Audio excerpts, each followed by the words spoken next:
在重庆的深山里，我无意发现了一处被世人遗忘的地方。整片村落空无一人，宛如一座无人空城。无物走进了深山里的隐秘山洞，洞内漆黑幽深，伸手不见五指，满地都是蝙蝠痕迹。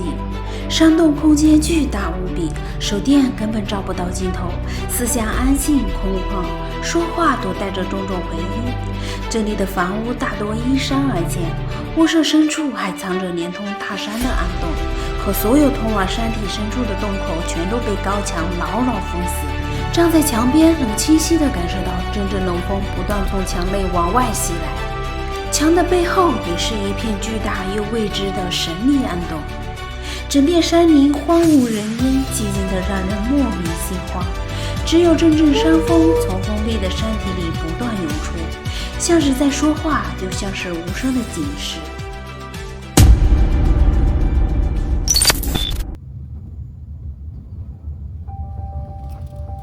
哇塞！你们看这条路，两侧的房屋早已人去楼空，处处透着荒凉，只剩下满目萧条和破败感。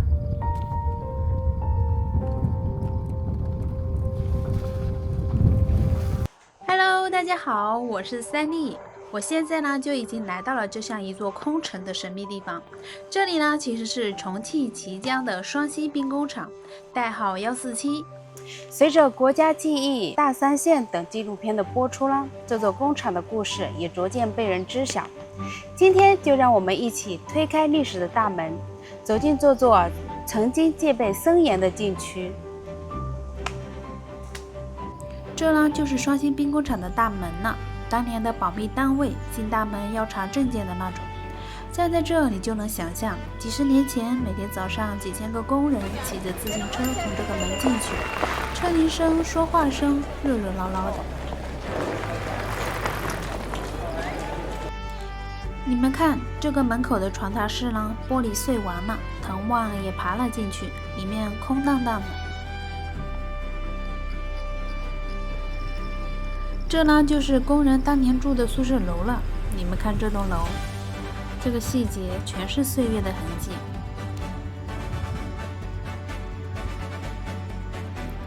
你看里面呢还留着东西，这些床垫也不知道在这躺了多少年了。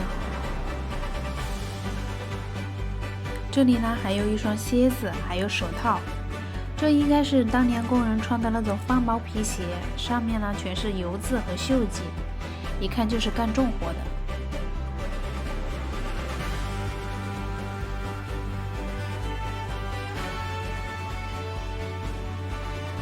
这里留下的这些东西，都是以前工人们生活留下的痕迹。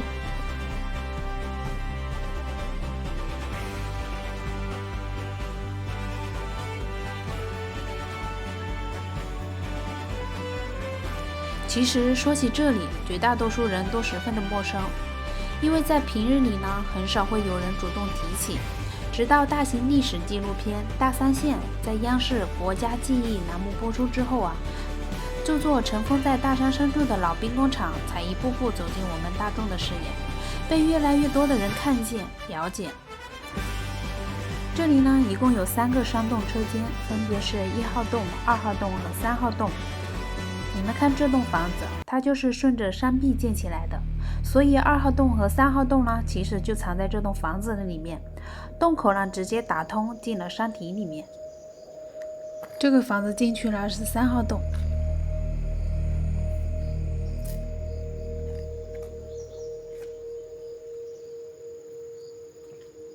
深挖洞广积粮，这外面还有一个床垫。这里面特别的感觉阴凉啊。这里呢，我觉得特别的大。然后你看右手边这里也有个通往洞的洞口。备战备荒。这里呢是一个房间。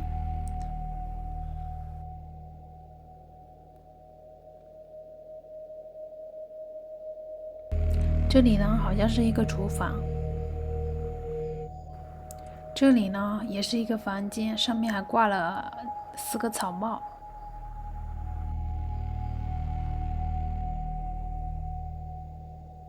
这是2号洞，洞口也已经被想封死了。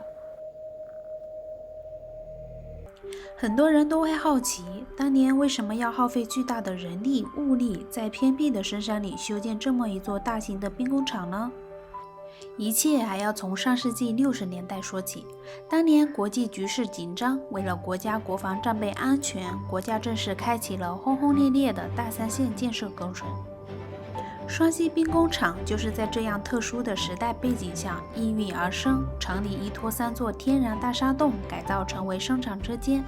在那个物资匮乏的年代，这里前后造出了5000多门重炮，默默守护着祖国的安稳和平，写下浓墨重彩的一页历史。我们顺着这个台阶一路往上走，走到最顶端就是整个厂区最为核心的1号洞车间。走在这个上面步步陡峭，让人双腿发软。眼前这条上山楼梯呢，它整整一共有453级台阶。想要抵达1号洞呢，就要走过这条又陡又长的老式轨道。当年车间里的物资器材，还有厂里的工人上下班，全都是依靠这条轨道往返通行。一趟下来的话，大概需要10分钟左右。我们从这个轨道爬上来，还要爬一段这个小山路，挺滑的。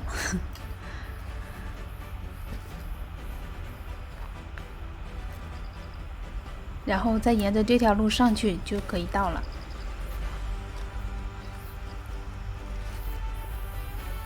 看前面已经隐约能看到那个洞口了。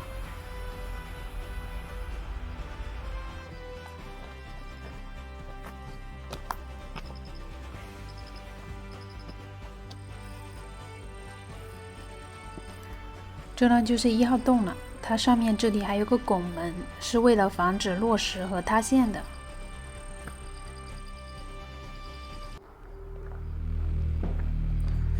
一进来感觉好大呀，这里。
我们最后走出来，发现这个洞居然还是通的。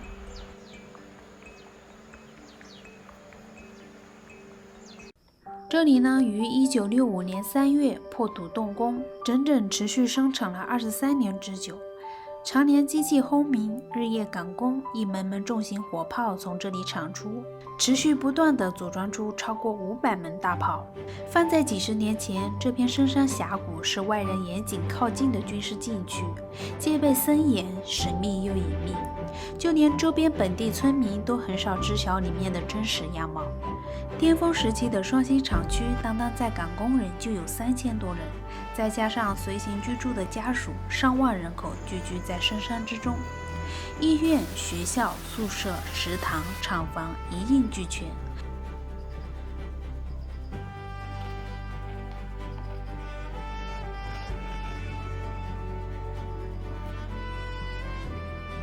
自成一座藏在大山里的隐秘小城，自给自足，热闹非凡，犹如一处远离城市的世外桃源。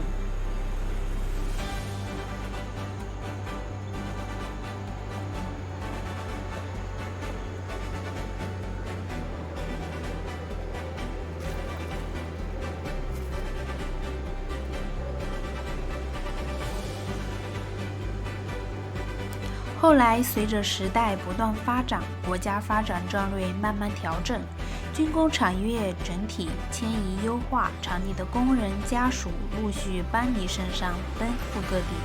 昔日热闹无比的厂区也渐渐安静落寞下来，如今只剩下一排排老旧宿舍楼、办公楼、废弃厂房和山洞车间，安静留在深山之中，风吹雨淋，满是岁月痕迹，处处都是时光留下的回忆与印记。